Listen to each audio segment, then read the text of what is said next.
ایک بات وَإِذَا سَأَلَكَ عِبَادِي عَنِّي فَإِنِّي قَرِيبٌ أُجِيبُ دَعْوَةَ الدَّاعِ إِذَا دَعَانِ فَلْيَسْتَجِيبُوا لِي وَلْيُؤْمِنُوا بِي لَعَلَّهُمْ يَرْشُدُونَ۔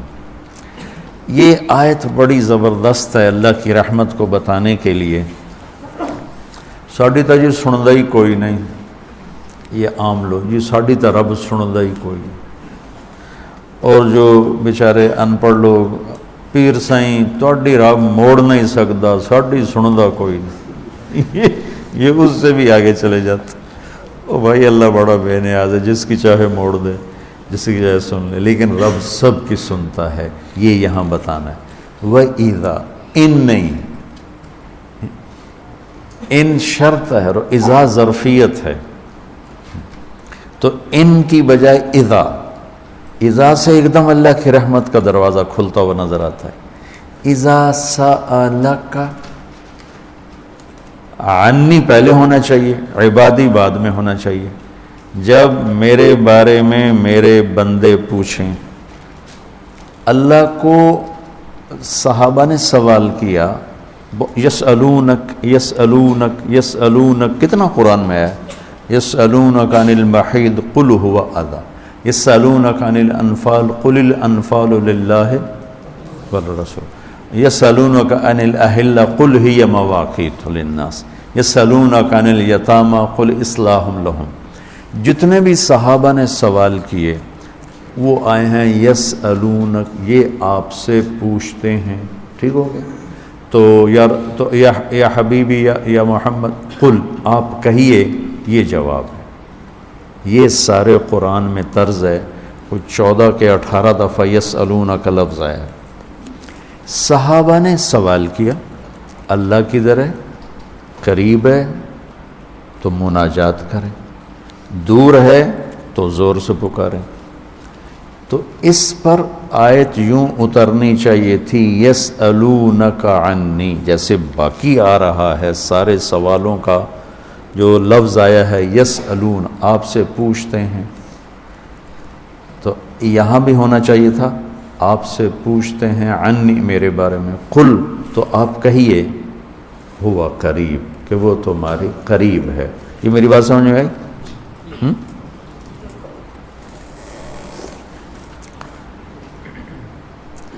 یہاں اللہ تعالیٰ نے وَإِذَا سَأَلَكَ، یسألون کا مطلب ہے کہ ابھی یہ جواب ہے، بعد میں بدل سکتا ہے۔ یسألونک عن کذا قل ہوا، تو یسألونک اور قل ہوا میں حتمی نہیں ہے، ابھی یہ بات ہے، کل کو بدل بھی سکتی ہے۔ اذا کا مطلب ہے کہ یہ ابدی جواب ہے، یہ جواب قابل تبدیل نہیں ہے، یہ آگے جو جواب آئے گا وہ ہمیشہ کے لیے ہے۔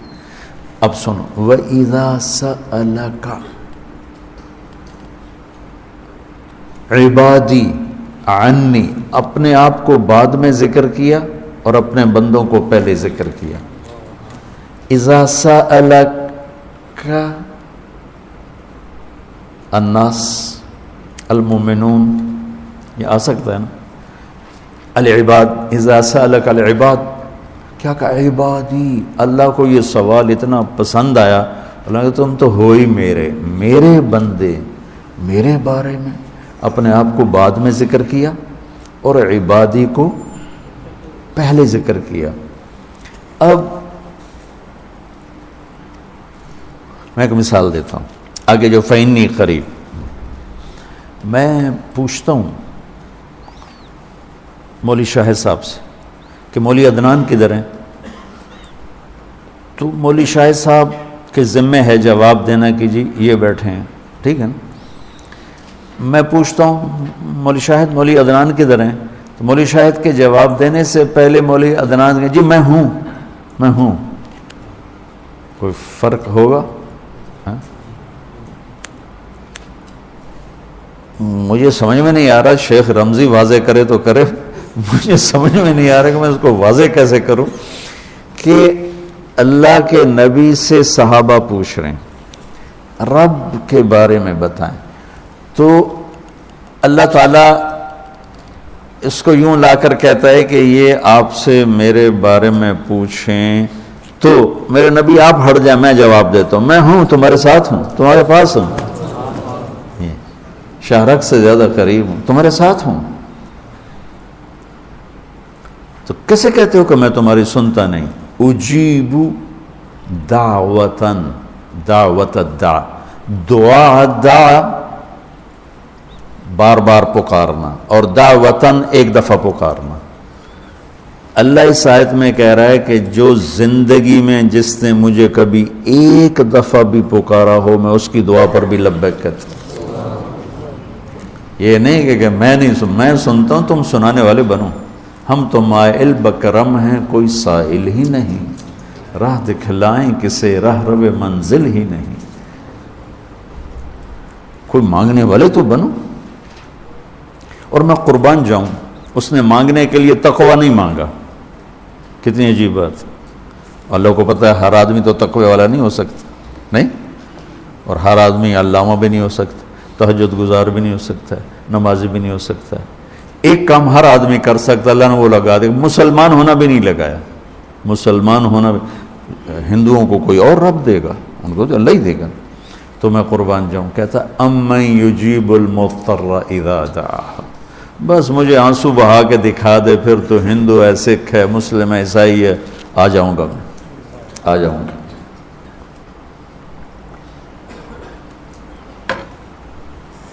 سب کی سنتا ہے.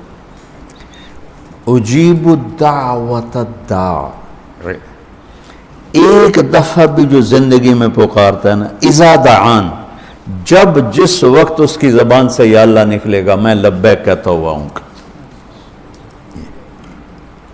تو اس آیت میں بڑی تسلی اللہ نے دی ہے، بڑی تسلی دی ہے کہ اللہ کو پکارو، اللہ سے، صرف اللہ سے مانگو، صرف اللہ سے مانگو. وَإِذَا سَأَلْتَ فَاسْأَلِ اللَّهِ وَإِذَا اسْتَعَنْتَ فَاسْتَعِنْ بِاللَّهِ. مخلوق سے مت مانگو، پکارنا ہے تو صرف اللہ کو پکارو. اللہ نے خوبصورت مثال دی، ان الذین تدعون من دون اللہ لن یخلقوا ذبابا. اللہ تعالیٰ فرماتا ہے مجھے چھوڑ کر میرے بنائے ہوئے بندوں سے مانگتے ہو، ان سے کہو ایک مکھی بنا کے دکھا دے. اگر یہ ایک مکھی بنا کے دکھا دیں تو میں نہیں چھاڑ دے، نہ تو کل مانگ لے. ارے یہ مکھی کی ایک ٹانگ نہیں بنا سکتا، تو تم ان سے کیوں مانگتے ہو؟ ان سے مانگو، اس سے مانگو جس نے انہیں بنایا.